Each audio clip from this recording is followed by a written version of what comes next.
This is the Inner Chief Podcast, episode 321. When I look back at early in my career, I did not always feel my footsteps. So I was somehow almost afraid of success or of power, because I learned that, and again, that's an unproductive pattern. Looking back, but sometimes these patterns are unconscious. So I learned that I thought whoever is in power tends to misuse or abuse power, and then I realized that of course that's not the case, that I can very well take on leadership positions that come naturally to me often, and I realized to fill footsteps and live up to the position and to the function. So that's, for example, a pattern that I've discovered and that I've largely managed to overcome. G'day, this is the Inner Chief Podcast, episode 321. And today we continue our Best of series with Isabelle Nüssli on the CEO-Chairperson relationship and overcoming the drivers of conflict. I am your host, Greg Layton, founder of Chiefmaker and the Council of Chiefs.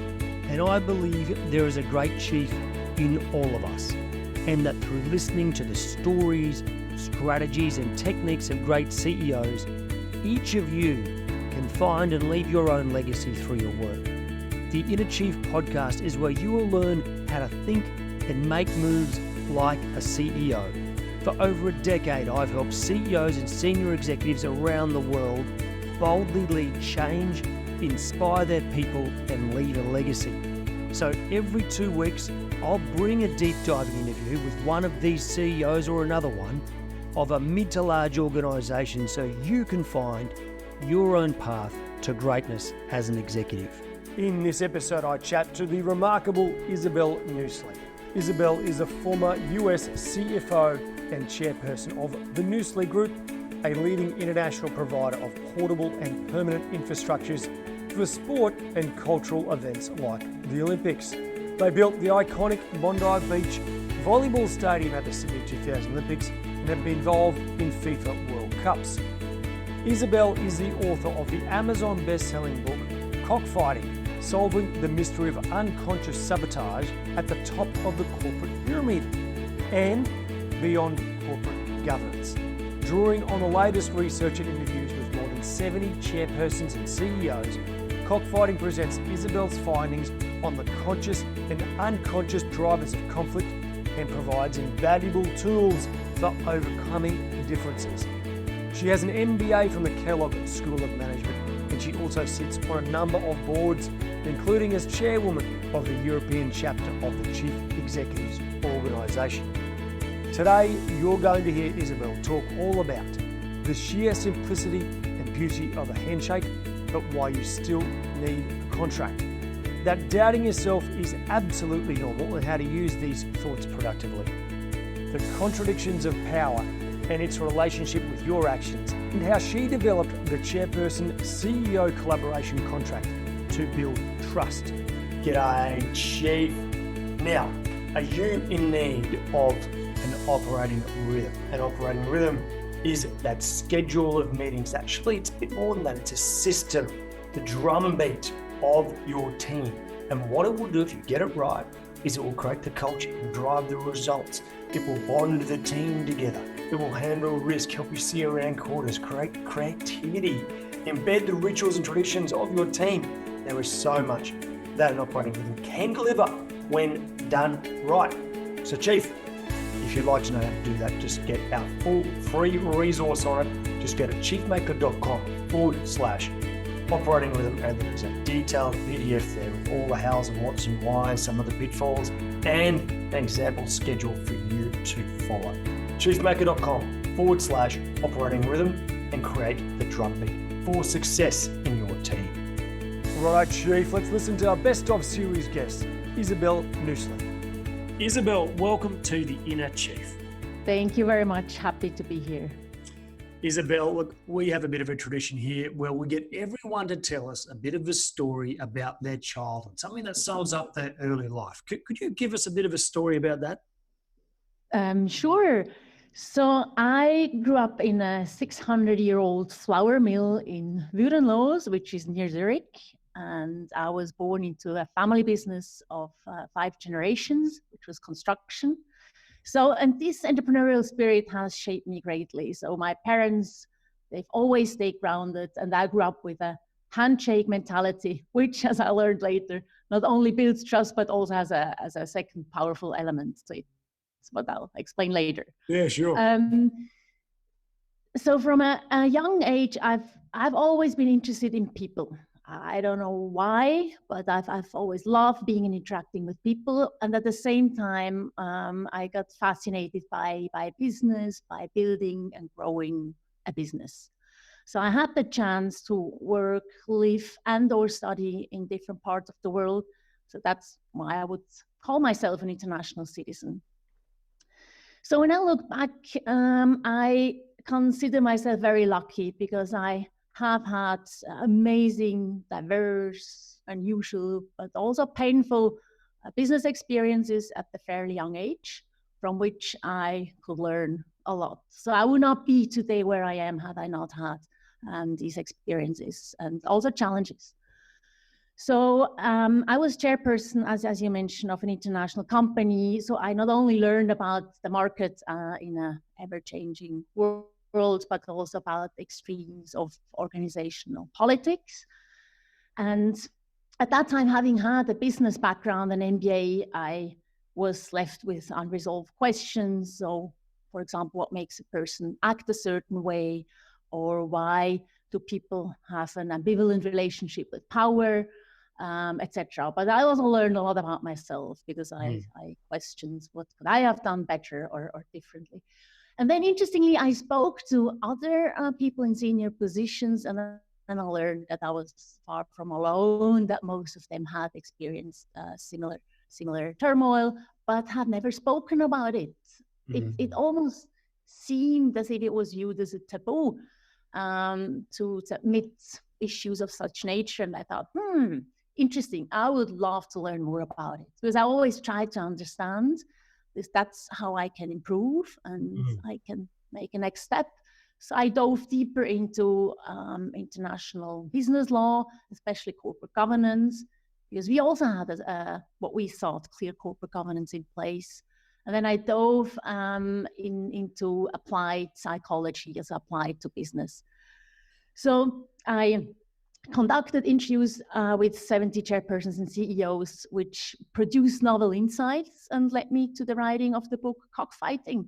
What was really, really interesting was that I got a glimpse of something more profound behind the imaginations of leadership that neither law nor corporate governance could explain. And this something was the human element, a part that I've always been fascinated by. That's something, that's an angle that you and I both share, or a passion we share, is the quality of relationship between executives at the very top. Now, I just want to talk a little bit about, before we dive into some of the content of the book, and it is a fantastic book. I've read it cover to cover in the last week, and we've got some elements I really want to talk about. But I'm fascinated about the growing up around this entrepreneurial spirit, like 5 generations in this organisation. What was it like growing up with all those wonderful people in front of you, like within your family? Did you learn anything specific from them, do you think? I think I learned, so we had a strong value system in place. I mentioned the handshake, which is something beautiful. Of course, we all need contract, but it's still beautiful. Still today, if you can go with a handshake. But I also learned where money came from. So I, while I was still in school, I started to work. So I earned my, I earned my first bike. So I was folding cardboard boxes for a potato chips producer, and I was so proud that I had my first bike. So that's something I learned. What color was your first bike, Isabelle? It was green and purple. Green and purple. Which actually interesting. Purple. That was also the color of my first car, and 20 years later, it was the color of my business school. So that was interesting that I started early with the color purple. Okay, so you've got a purple and green first bike. tell me about your first car. Because this is a very important question. If you get this wrong. Oh, so let me think. So I don't want to get that one wrong. So it was a used Ford Fiesta. And I was not looking for a color purple. Of course, I wanted to have a black or a blue because I like blue. But then the one that I could afford and that seemed a good fit was purple. So it was a nice Ford. Little purple bubble Ford Fiesta. Yes, exactly. Zipping around Zurich and regional Switzerland. I love it. Now, in your early career, you actually spent some time as a flight attendant for Swiss Air. Now, I've met quite a lot of flight attendants, and they always have fascinating stories about what it's like, essentially taking several hundred people into a tube into the air and watching all this crazy behaviour. I'd like to know, did you ever serve anyone that was famous? Or who was the most interesting person you ever looked after? So at that time, we did have quite a lot of celebrities or Hollywood actors. So for example, Hugh Grant, I had on the plane, Michael Jackson, but Hugh Grant he was such good looking. So he was sitting in the first row. And we, like female flight attendants, all wanted to, of course, to help him out and serve him. And it was really like of grace and elegance. So he was very polite, very respectful, very nice. Well, that's good to hear. That's good to hear. Everyone likes a good story like that. Mm-hmm. But maybe so in hindsight, it was one of the best schools, early in the career. I was 20 at that time. And when you get on the plane, you don't know the other flight attendants, right? You're thrown together into a plane and you just have to make things work.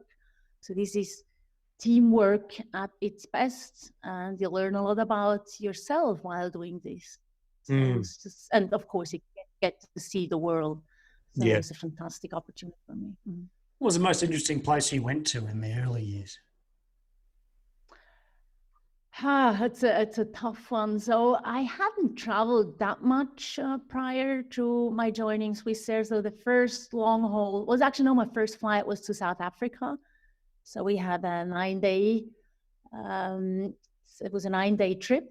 So flew to Johannesburg and Cape Town, and the second was Brazil. So I had lots and lots of fascinating and interesting places on Earth. But that was a big thing for me at the age of 20. Yeah, for sure. Yeah. Now, in your early career, you had a few different kinds of roles that looked as though they were priming you for some pretty senior executive roles. But you actually went up through the organisational charts very quickly. And you were CFO of the USA business for a while. And I think you were CEO at a very young age. Is that right? Yeah, I was CEO at interim while I was building the US businesses. Yeah, wow. How old were you then? I was, what was I, 28, 20, or maybe 30, but around 30. Yeah. How did you find it at that age, taking on the reins of a business? And really, I won't say the buck stops with you because we're going to talk about the role of the CEO and the chairman for the rest of the podcast. But I'm the pressure. I know quite a few people that between the age of 30 and 35 took the reins of a significant business and found that transition really challenging. How did you find it? I found it exciting. Yes, it was challenging, yes, but it was very exciting. There was so much going on. It's with which product into which markets. So I really enjoyed the complexities. I enjoyed being challenged. I enjoyed the international layer of the business. Yes, it was challenging, but when I think back, it was just a fantastic time and steep learning curve. Yeah. And I learned, which I think was interesting, when during business school, when my, at that time, partner, now husband, asked me to follow in his footsteps, And I thought, wow, quite big footsteps. So I approached the dean of my business school, former dean, and I laid out my options. And because I could have, like, I thought, it was not my plan to go back to Switzerland anytime soon. I thought maybe China or India or US. So he looked at me and said one word, jump. So I asked him why. And then he said, look, you'll never be ready, no much how much you hone your skill, whatever you do, join the company now, and then you can grow with it. And that was a very good advice. That's actually a piece of advice that it has been, not in those exact terms, but so many of the CEOs that we've interviewed on this show have said every now and then a little door is going to open or an opportunity is going to come. And when that opportunity comes, you have to take it with both hands and then double down all your efforts to have a real go at it, because those opportunities are rare in life and you can't let them swing by. It's like sliding doors if you just pause for too long. So it sounds like that rings true for you as well. Oh, absolutely. Absolutely. And of course, there are doubts and you ask yourself, like, am I ready? Am I good enough? But you have to take such opportunities because you learn so much. And there's always, you always find your way around. So I'm glad I took the chance, and I can only recommend that whoever gets a chance, just go for it and take it and jump. Yeah. So do you ever have moments of doubt, Isabelle? Oh, yes, I do. I think otherwise I wouldn't be human. So we're not robots yet. Yeah, true. How do you get through those moments? Like what do you do when you find yourself questioning your approach or your own confidence is lacking? Do you have a process or just some things that you do to try and get through that? Yes. So first of all, I realized that doubts are absolutely normal. So humans, I'm not harsh at myself, and you shouldn't and not supposed to. So when they come up, I grab them, I sit with them for a minute, but then I try to make an empowered decision, whether I want to go down the path I, for example, always have, or whether I want to take a more empowered decision. So I take these doubts, I take them seriously, but then I often realize that they have to do with patterns that are no longer productive, that were shaped in childhood or a bit later, but as an adult, they are no longer productive. So what you're saying is perhaps something happened to you when you were younger, or you've got some experience or some beliefs that you shaped in your life when you were very young, and they're starting to play out in the quality of your decision making now that you're older. Oh, we all do. We all have patterns, and they're neither good nor bad, but it's a matter of getting to know them and working with them, and the ones that are no longer productive, try to overcome them. So that's perfectly normal. Yes. Yeah, it is. Every single person on the planet has those patterns, right? Yes. yes. Now, Chief, do you want to take your game to a new level, or that of your people? Our mini MBA in leading high-performance teams now has the highest NPS of any mini MBA style program in Australia at 91. Why? Because when you do the program, you get immediate and tangible performance improvement. You get dedicated time working on the business as opposed to away from it. We have a practical, real-world approach that we teach frameworks that you implement in your business as we go, and then you share and learn with your peers and with me as your coach. So the cost benefit is immediate, right? The weekly coaching sessions are live and you get a chance to ask questions direct to me and of your peers, and the time management is completely achievable because you're only spending a couple of hours a week on this at max, and those 2 hours are actually working on the business. So if you want to add something that really changes your game, that helps you become a real master of transformation and change, and to inspire your people and love your job, check out chiefmakeup.com/mini MBA. Now, listen, Isabelle, you said something there that was quite interesting to me. You said, I try and make empowered decisions. Now, can you explain to me what that is and how you do that? So what it is, for example, as mentioned, when I get a new engagement, or I'm asked to join or lead a project, and the doubts come up. Can I do it? I'm realizing that this goes back, for example, to my childhood when I grew up with an older brother, and I talk about it in the book. So he's still a beautiful person. He was bullied in school because he was very kind, very nice, smart at school, a bit shy. So my parents asked me to walk to school with him in order to help discourage all the children from bullying him, which has shaped my worldview. So I care for people and I believe in empowerment. But I also realized when I look back that early in my career, I did not always feel my footsteps. So I was somehow almost afraid of success or of power, because I learned that, and again, that's an unproductive pattern.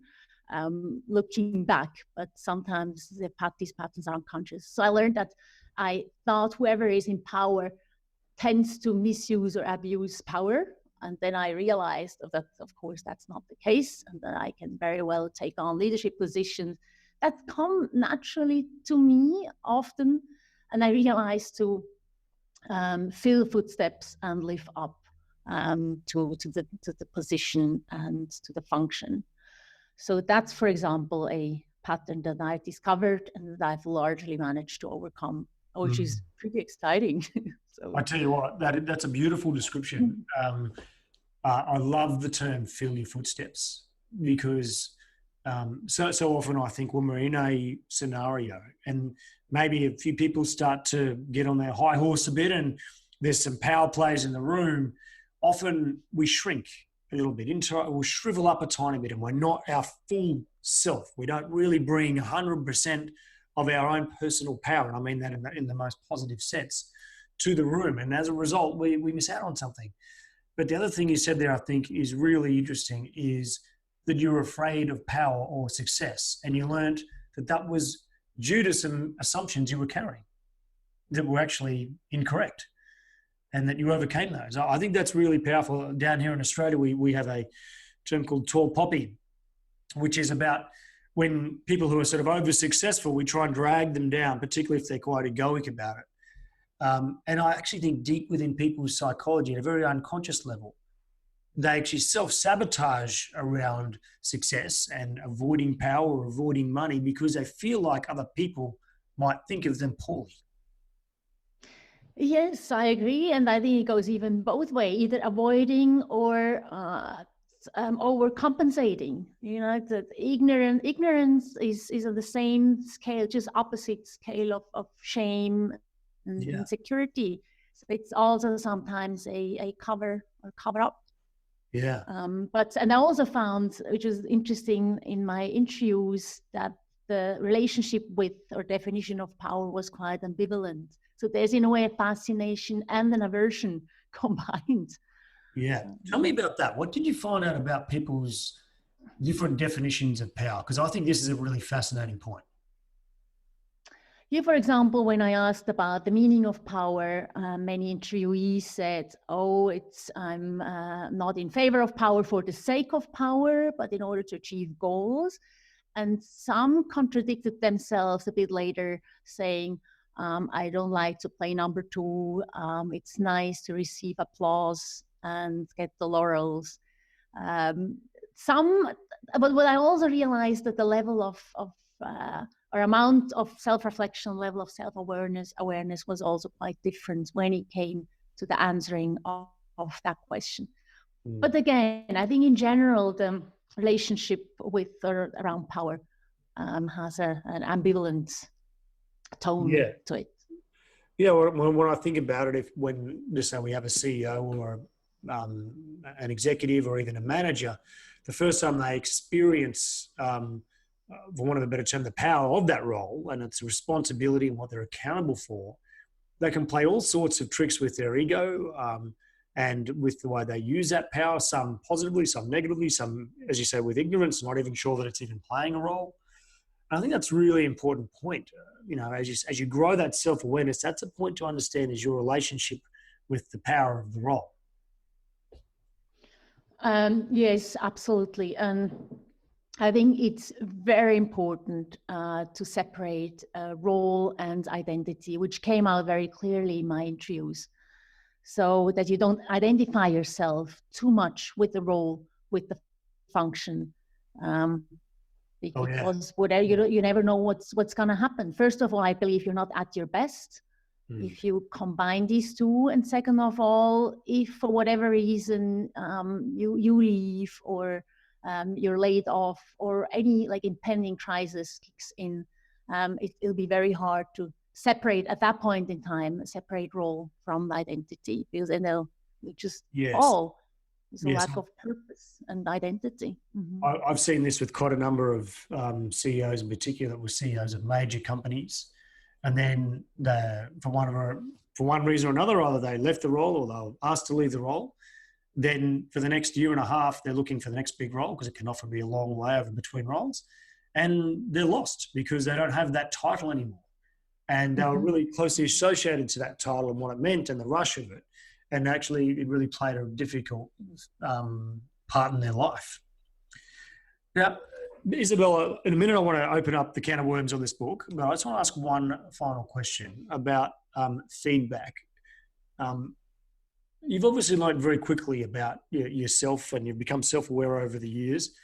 Did you ever receive any particularly difficult feedback or stinging feedback that you sort of knew to be true, but it was hard to take? Did you ever receive anything like that? Yes, there's one of them that comes to my mind, and it was many years ago. I've volunteered at the World Economic Forum for almost 20 years, and I got to know a CEO of a very large international organizations, and he taught me the power of a handshake and what it reveals about a person. So because I gave him a handshake, and then he said, can I teach you something? And I said, yes, of course, because I actually like blunt, direct feedback, because that's what I learn most. So he said, if you extend a handshake, so the perfect handshake means that the sweet spot between the thumb and the index finger meet. But often when you start paying attention, like in a handshake, so sometimes you just hold a person's tip of the fingers or part of their fingers, but you do not reach the sweet spot.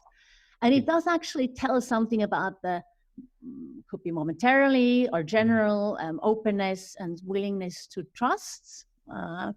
It tells a lot about the other person, but it also tells a lot about yourself, because it's really interesting once you learn how you extend a handshake. And he taught me just like be more open, like try to meet the sweet spots. And it's almost become almost a little bit playful. So it reminds me every other day when I shake a person's hand, or sometimes every day, and the lessons that I've been taught. And it's actually true. It does say a lot about a person. Sometimes even before a meeting, when you see the hand is closed, the fingers, you can only grab the fingers. And after a meeting, the hand is open and you actually reach the sweet spot.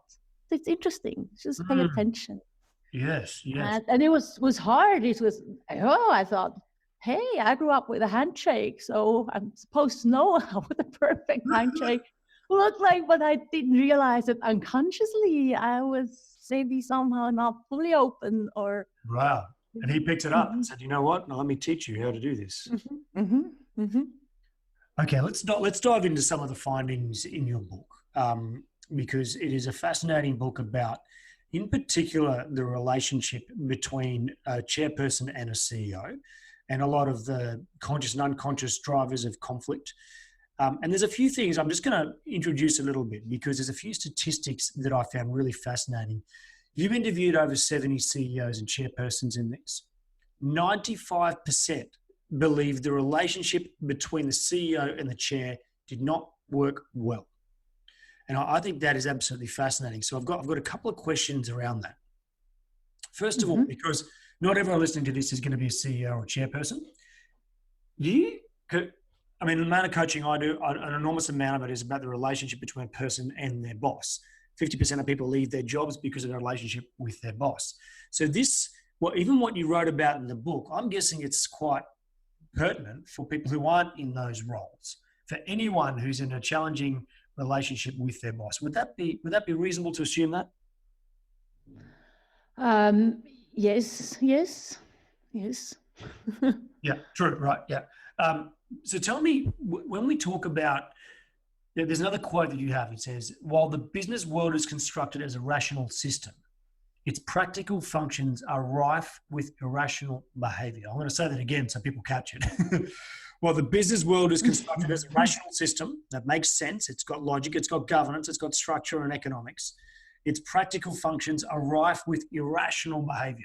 Can you tell us more about that and maybe give a bit of an example?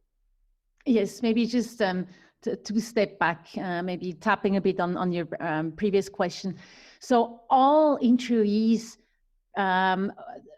were strongly convinced that the relationship between the chairperson and the CEO, that this relationship is absolutely crucial for a company and not just important. And then I asked, what do you think? How many relationships go well, don't go well? So as mentioned, 2/3, most of the interviewees believe that 2/3 of the relationship at least don't go well, which is pretty alarming. Wow. And then I, of course, dove deeper into the whys, and there are a lot of conscious elements. Yes, a lack of trust plays into account, lack of role clarity. And when we talk about role clarity, that's an interesting one, because leaders seem to be aware of the fact that role clarity is an issue when it comes, or a factor or a driver when it comes to conflicts. But at the same time, they all believe, or not at the same time, well, at the same time, they believe that corporate governance is very important if it's lived. And I think that's an important point. So corporate governance defines, of course, its mechanism. It's about the processes. It's about the what of the role. What is the role? But and that's what I call the rational part. But what's not talked about, or hardly ever, is how are these roles filled? So that's when the irrational part kicks in, because we all bring our experiences to the table. We have our own perceptions, our understanding of our roles and of the one of the counterpart. And both parties believe, now we know, and here's corporate governance, here's organizational rules and functional charts. So we know. So the sheets get distributed. Maybe you speak about it for a few minutes. That's it. And then when not only sometimes in crisis, but sometimes also in good times, or a press conference, who takes how much airtime, how is power divided, that's when this more irrational part kicks in. And I, from what I've learned, is that it is of utmost importance to really discuss these roles out. What about the interfaces? How is power divided? What does trust mean to me and to you and me? And give me an example of that, because you mentioned, I think, in your book that nearly every person that you interviewed used the word trust at some point, and it was one of the first things that really popped out during, as far as a clear pattern. How do people define trust differently? Yes. So interestingly, when you ask people about their value system, and almost always, it's trust is important. So you believe two people have the same values. Maybe they do, but the way they approach trust building can be very different depending on what they've experienced and what they believe in. For example, I had one chairperson who grew up in a family where trust was always undermined. So there was a lot of mistrust. And of course, trust is important to that person. But he or she starts off mistrusting, and they need to see proof and positive activities, and slowly but surely opens up. And this chairperson was interacting with a CEO who grew up in a family where trust was very, very important. And also lived. So that person gives the benefit of a doubt and provides trust. So these two persons meet, and then they both believe trust is important. But again, the way they approach trust and the way they they look at trust building, and also trust breach is very different. You know, how much time do you provide a person in order to complete a task? How much control do you exercise? How far do you go, and how is it perceived by the other person? So that it's getting very subtle. Although both person at the surface believe trust is important and already provides room for conflict. Yeah, their criteria for fulfilling trust is vastly different. And there's no, and as you say in your book, there's generally no conversation about that. Yes, because you assume, because you know, and somehow expectations are not aligned. Yeah. And you start in good terms. So why should you talk about it? But I recommend that, yes, that's exactly what. Yeah. So talk it out, and sometimes it's uncomfortable, right? Yeah, and you provide a fantastic framework and set of questions in the book for having those conversations, and we'll talk a bit about what you call them in a minute. But I want to discuss the intensifiers of conflict. So these are something you talk about in the book. Can you describe what an intensifier of conflict is? And then there's two types, right? Conscious and unconscious. Is that correct?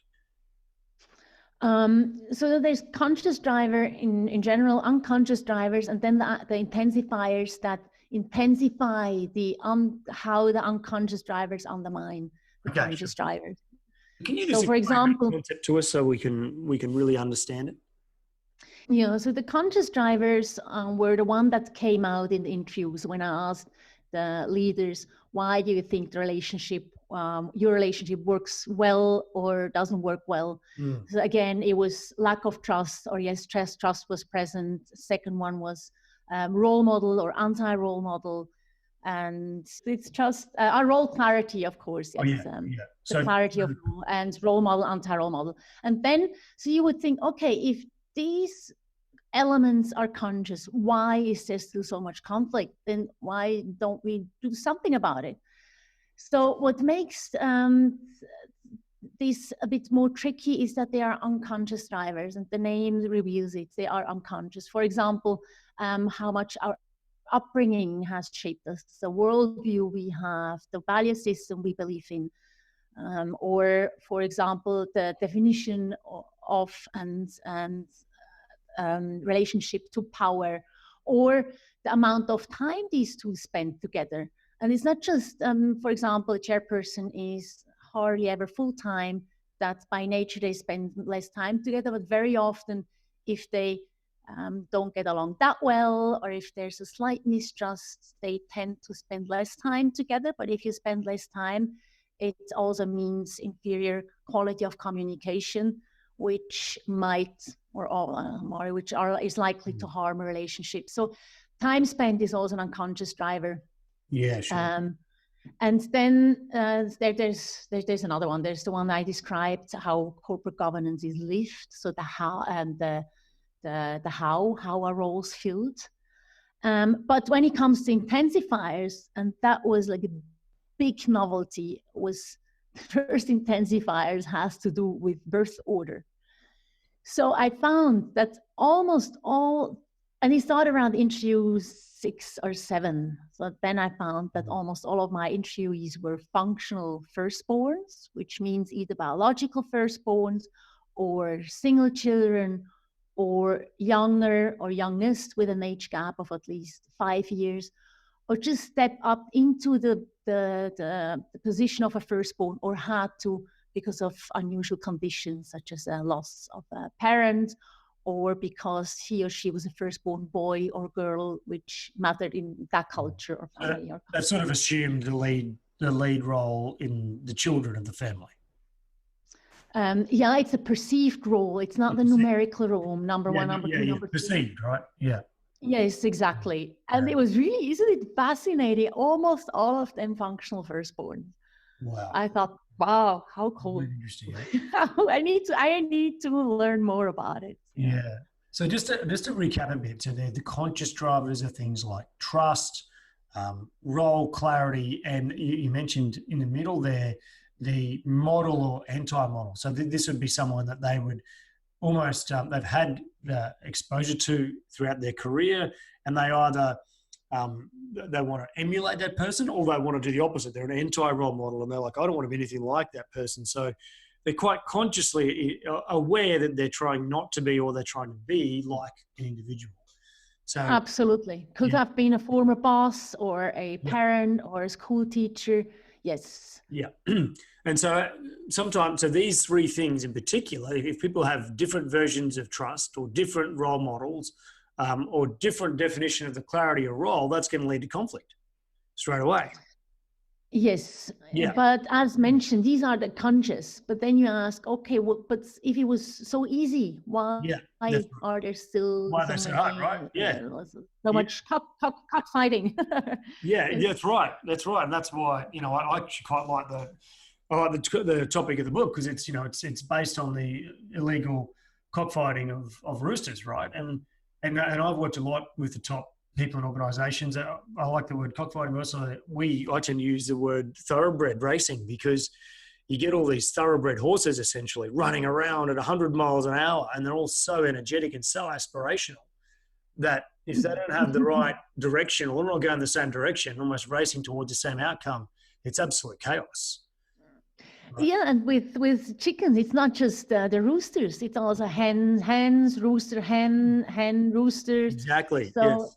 And very importantly, on your cover, there's both male and female version, and it's a fantastic cover, by the way. I think it's a great. Thank you. I love it. Whoever did that for you, I know you would have chosen it. So now, listen, I want to talk a bit more about this, these unconscious drivers, and in particular, how they can really intensify. Because how does an unconscious driver intensify the conflict? Like, how does that work? Can you give an example of that? So it's a bit of the other way around. So an intensifier, such as, let's say, birth order, let's say functional firstborn. So when you occupy a niche within your family, you tend to acquire certain characteristics and traits. Yep. And with firstborn, and interestingly, research goes back to 1874. So it's been researched like really long time. But I've also talked about it with my interviewees about their traits and characteristics. And it came out that because power is, and dominance is an important aspect, but also perfectionism. At the same time, functional firstborns are natural leaders, so their IQ tends to be higher. So there's no such thing as one birth order has better or worse characteristics. It's just a niche a child occupies. So when you look at the unconscious intensifiers, such as power, and then you learn that firstborn and firstborns tend to engage in power struggles. So I think that's interesting. It's almost explains part of why then two functional firstborn at the very top of the corporate pyramids, when exposure is there and power is involved, why they might engage into conflicts. Yeah, sure. It's just one reason for several that I cover in the book, but just to give an example. I think that's a really good example, in fact. And there's a great quote you say in the book. It's a Maasai warrior quote. It says, "When the elephants fight, the grass gets trampled." And doesn't that just explain what happens when, the top executives are really fighting away, all the people within the business get trampled, right? Yes, and I call it the second part of the leadership equation, the workforce, because it cascades down. Power, lies at the top of the corporate pyramids, but as we heard from the relationships, and as we probably all know, the relationships at the top are important in the way of how they set how the tone is set, and how positive too, by the way, positive and less positive behavior gets cascaded down the pyramid. Isabelle, in your book, you talk about a collaboration contract. This is a particular one solution you provide to this challenge of conflict. Can you explain what a collaboration contract is, so people can have a clear understanding of how they might go about that? Yes, so it's a concept I created. So it's based on a psychological contract. So when a person enters an organization, he or she forms a so-called psychological contract with the organization. But since an organization cannot be part of a contract, and I'm not talking about the transactional written contract, I'm really talking about the psychological contract that's not written.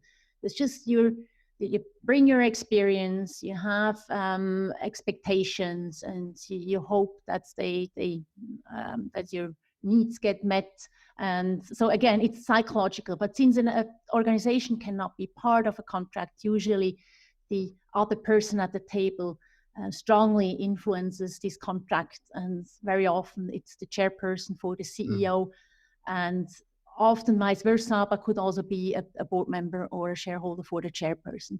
So I developed this CCCC chairperson CEO collaboration contract, which is a type of psychological contract, meaning it's not written. And so it's the two of them sit at the table and talk through different topics such as trust. What does trust mean to you and me? How are we going to increase our trust level? How do we go about it? Or another topic is power. What does power mean to you? How are we going to treat the division of power? For example, at the press conference, who takes how much airtime? What if? And also role clarity. What does the role? What does it mean to fill the roles? So I developed this. It's a framework, and the idea is really for the two of them to talk through. And it's important that they get to communicate, so that they spend time together, get to know each other, but also work through these topics.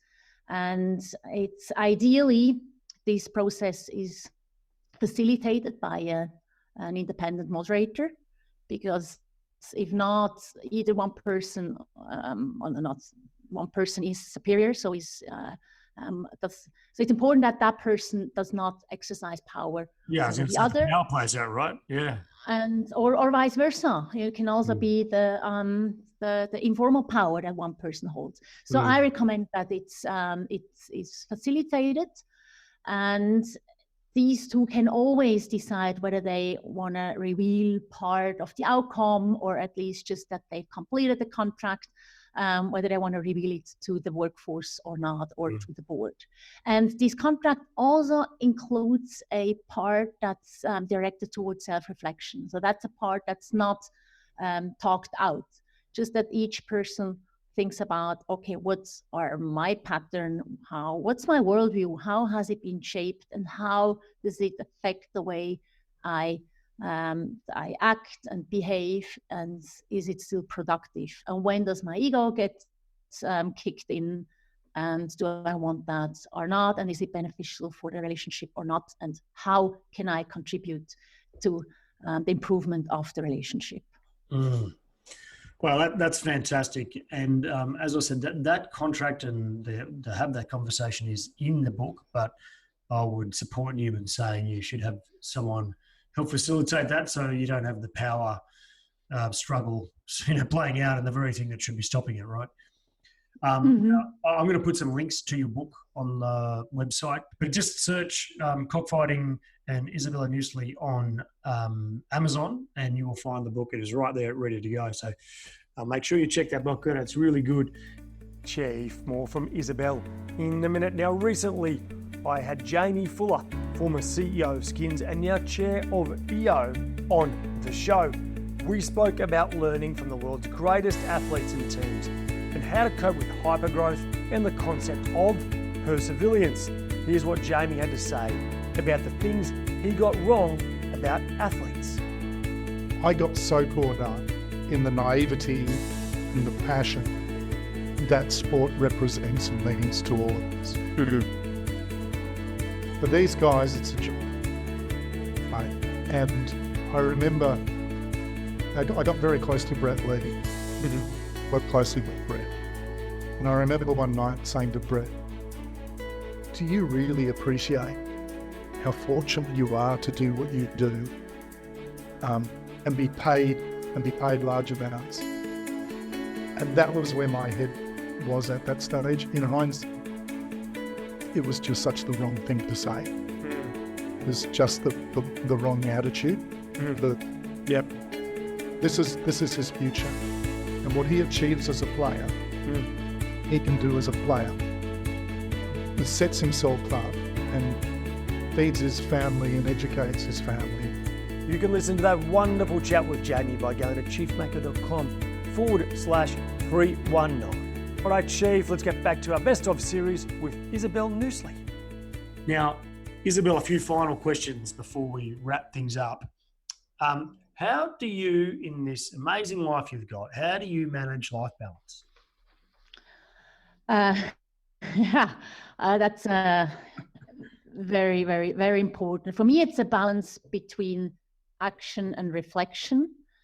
So I try to find time or make time for reflection. I'm not talking about hours. Sometimes can be like seconds while waiting for a train or a bus. Sometimes it can be minutes just between meetings.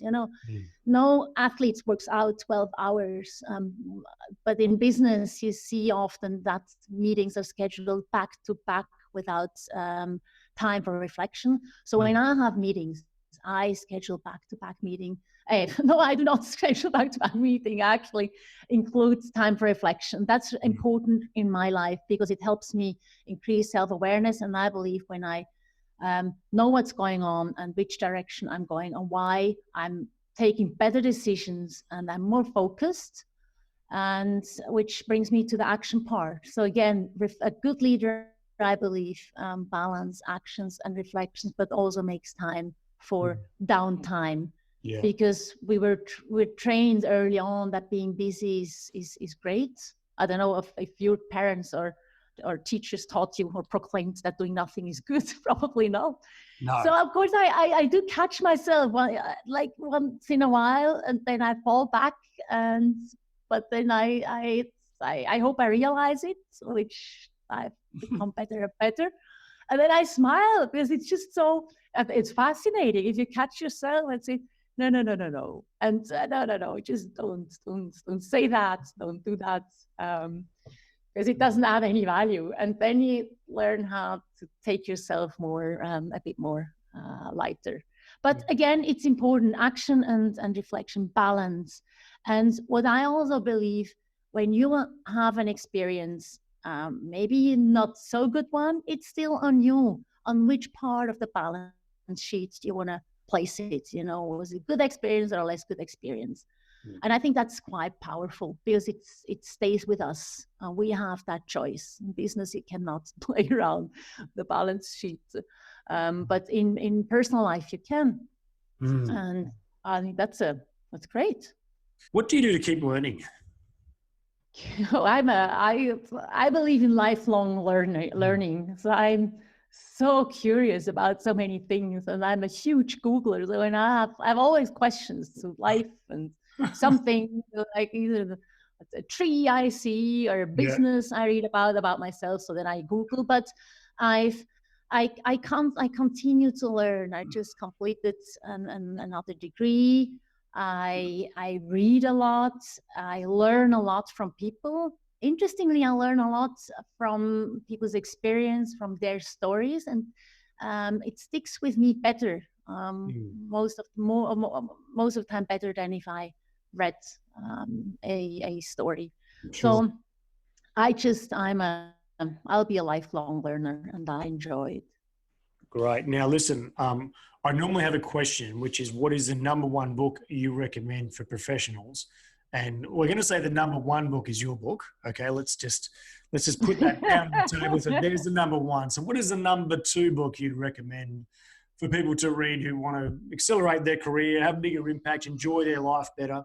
Well, whatever book you want to recommend. There's so many amazing books out there. Of course, there's this famous book, The Power of Now, which I think is absolutely powerful. Eckhart Tolle. Yes, exactly, Eckhart Tolle. And then many that's just, I recommend books that cover the sweet spot between business, maybe corporate governance law, and applied psychology. So where a human element plays into account. Good one. So, Excellent. for example, I like the books of Manfred Katz de Vries, but this is not one of them. Oh no, there's no single book in the world other than yours. Absolutely, fair enough. Anyway, let's. There's a quick fire 5 questions to finish off the episode. Okay, you ready? Yes. What is the next thing in life you're most excited about? I'm currently building a platform called Self-Leadership Days. So it's a platform, a conference platform that includes a workshop that teaches not only self-leadership, but also how a tool set that equips leaders in regards to initiating and managing change sustainably. So that's one thing I'm very excited about. I do a lot of personality coaching for startups teams in Switzerland, but also in the Silicon Valley, because we can videos doing on video Skype. Yes. And I'm thrilled to see that some of the investors got excited about this. They spend a lot of money. And then number 3 reason why startups fail is team issues. So a lot of money is left on the table for investors, and I work with startups, but backed by investors on team dynamic, on how these startup team members deal with pressure and doubts, what gets them out of their bed, and how can they learn about their personal goals and translate them into professional growth and development. So it's very rewarding. I really enjoy that. Great. And then there's more. I'm I've been working on a textbook, quite comprehensive textbook for quite some time, and I'll continue to work on that one. And now listen, can you nominate another CEO that you hold with great respect you think should be on the podcast? Yes, I have 2. One is Thomas Kirchhofer. He's Swiss. So he's the president and CEO of Park Resort Rheinfelden in Switzerland. Amazing person. And the second one is Doug Harbison. He's based in Naples in the US, been in the food business for a long time. Also an amazing person, and both of them great and successful leaders. And I've learned a lot from their experiences, like a good one, but also challenges. Yeah. Excellent. Okay, now listen, if you could lead any company in the world other than your own, that was not allowed, which would it be? I've thought about it many times. I think it would be UNICEF. Oh, wow. Yeah. Come on. That's a good answer. Okay.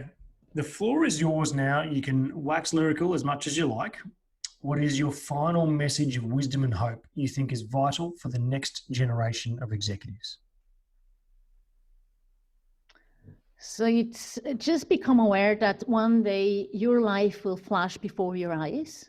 So make sure it's worth watching, which means build self-awareness, and a lot will follow. So we talk about qualities of future leaders, curiosity and humility, listening, but I think a lot will follow automatically if you become aware of your situation, of your environment at work, at home, and if you increase self-awareness, then it'll be very likely for you to take the right decisions coming out of it and building the right capacity and qualities.